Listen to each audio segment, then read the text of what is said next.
কামরাঙ্গীরচরের একটি খাল থেকে প্রায় 2 মাস আগে পুলিশ এক শিশুর অর্ধগলিত লাশ উদ্ধার করে। যদিও সেই শিশুটির পরিচয় এখনো পর্যন্ত নিশ্চিত করতে পারেনি পুলিশ, কিন্তু তার আগেই খুনি সন্দেহে 2 শিশুকে গ্রেফতার করে তারা এবং পরে তাদেরকে পাঠিয়ে দেওয়া হয় টঙ্গীর কিশোর উন্নয়ন কেন্দ্রে। গ্রেফতার, জিজ্ঞাসাবাদ, আদালতে তোলা, এই সব কিছুই করা হয়েছিল শিশু আইনকে তোয়াক্কা না করে। আর এ কারণে কামরাঙ্গীরচর থানার ভারপ্রাপ্ত কর্মকর্তা এবং লালবাগের ডিসির কাছে এর কারণ জানতে চেয়ে একটি রুল জারি করেছে আদালত। 9 বছর বয়সী এই বালকের নাম আলিফ, থাকতো পুরান ঢাকার লালবাগে। গত 29শে সেপ্টেম্বর ঘর থেকে বের হয়ে আর ফিরে আসেনি। অনেক খোঁজ করার পর রাতে থানায় গিয়ে একটি সাধারণ ডায়েরি করেন আলিফের বাবা উজ্জ্বল ভূঁইয়া। প্রথম জিটি করতাম, জিটি কইরা অনেক খুঁজছি, আমি পাইনি। এদিকে গত 1 অক্টোবর কামরাঙ্গীরচরের কালুনগর খাল থেকে অজ্ঞাতনামা এক শিশুর লাশ উদ্ধার করে কামরাঙ্গীরচর থানা পুলিশ। লাশ উদ্ধারের খবর পেয়ে 8 দিন পর থানায় হাজির হন আলিফের বাবা উজ্জ্বল ভূঁইয়া। লাশের ছবি দেখে তিনি ছেলেকে শনাক্ত করতে পারেননি। প্রকৃত অভিভাবক না পেয়ে পুলিশ লাশটি বেওয়ারিশ ঘোষণা করে। তারপর লাশটি দাফন করা হয় আঞ্জুমান মফিদুল ইসলামের মাধ্যমে। পাওয়ার পরে আমরা তার লাশ উদ্ধার করি। উদ্ধার করার পরে পরে আমরা আইনগতভাবে যা করা লাগে আমরা সব ব্যবস্থা নেই। গত 11 অক্টোবর সকালে আলিফের 2 বন্ধুকে বাসায় ধরে নিয়ে যায় আলিফের ফুপু। তারপর সেখানে স্বীকারোক্তি নেওয়া হয়। আলিফের ফুপুর দাবি, সেই 2 বন্ধুই আলিফকে খুন করার কথা স্বীকারও করেছে। বাসায় নয় আমি বিরিয়ানি খাওয়াইছি নান্নার থেকে, কোকাইনা দিছি, বাবা ধরছি, হাতে পায়ে বইলা টেল অনেক বোঝাই টোঝাইয়া, তারপরেও স্বীকার করছি বলে আমি আর ইসুবে মারছি, আমি এইভাবে ধরছি আর ইসুবে গলার মধ্যে চিবি দেওয়া রাখছে। আর সেই স্বীকারোক্তি মোবাইল ফোনে দৃশ্য ধারণ করার পর সেটি ফেসবুকেও ছেড়ে দেওয়া হয়।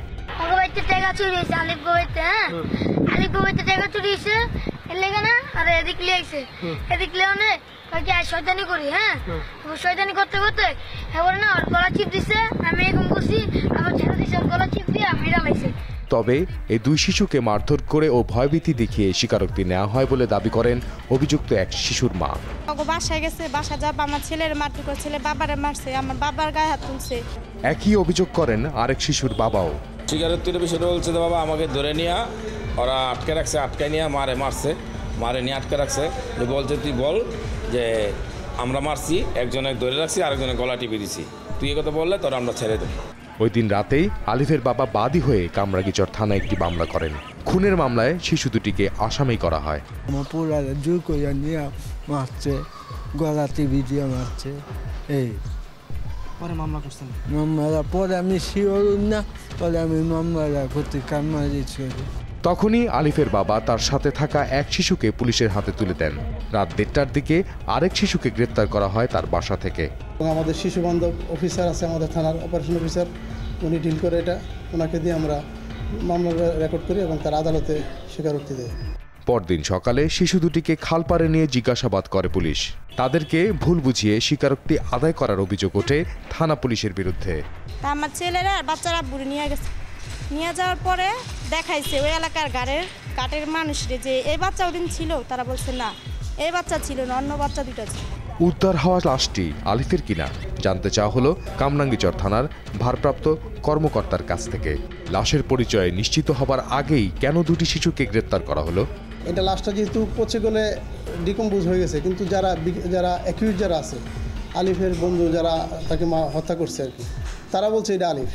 তো আমরা তো তাদের ডিএনএ নমুনা আমরা করছি আলিফের বাবার, এটা ওখানে সিআইডিতে আছে, আমরা তো রিপোর্ট পাইলে হয়তো আমরা করতে পারবো আর কি।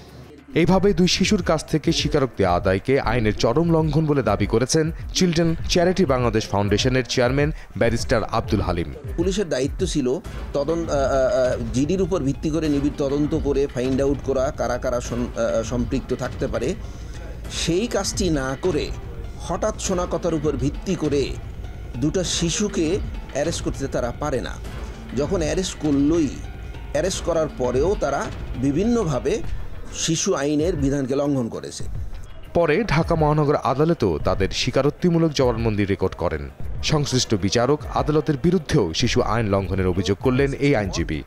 শিশুর যে কোনো জবানবন্দি গ্রহণ করার ক্ষেত্রে অবশ্যই তার গার্জিয়ান বা আইনগত প্রতিনিধি উপস্থিত থাকতে হবে। এখানে মাননীয় ম্যাজিস্ট্রেট সাহেব যিনি 164 গ্রহণ করেছেন তিনিও আইনগতভাবে মানে অন্যায় করেছেন এবং আইন লঙ্ঘন করেছেন এবং দায়িত্বহীনতার কাজ তিনি করেছেন। ঘটনাটিকে মানবাধিকার লঙ্ঘন বলে আখ্যায়িত করেছেন জাতীয় মানবাধিকার কমিশনের চেয়ারম্যান। ময়নাতদন্ত করলে ডিএনএ টেস্ট করলে বেরিয়ে যাবে এই লাশটা তাদের না, তো সেইগুলো আগে করে নিয়ে নিশ্চিত হয়ে নেওয়া উচিত ছিল। তার আগে খুব তড়িঘড়ি করে ওদের কাছ থেকে যে স্বীকারোক্তিমূলক জবানবন্দিটা নেওয়া হলো, এইটা বোধহয় একটু অপেক্ষা করে স্বীকারোক্তিমূলক জবানবন্দিটা নেওয়া উচিত। শিশু আইনের বা আন্তর্জাতিক শিশু আইনের মূল স্পিড হচ্ছে best interest of the child must be taken into consideration by all concern.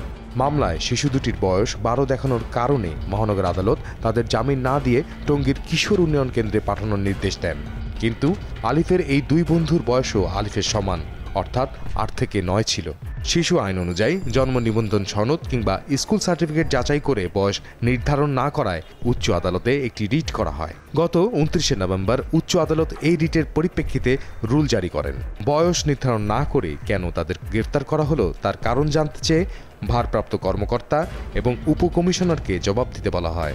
Children charity Bangladesh ফাউন্ডেশনের পক্ষ থেকে একটি রিট পিটিশন দায়ের করি হাইকোর্ট ডিভিশনে।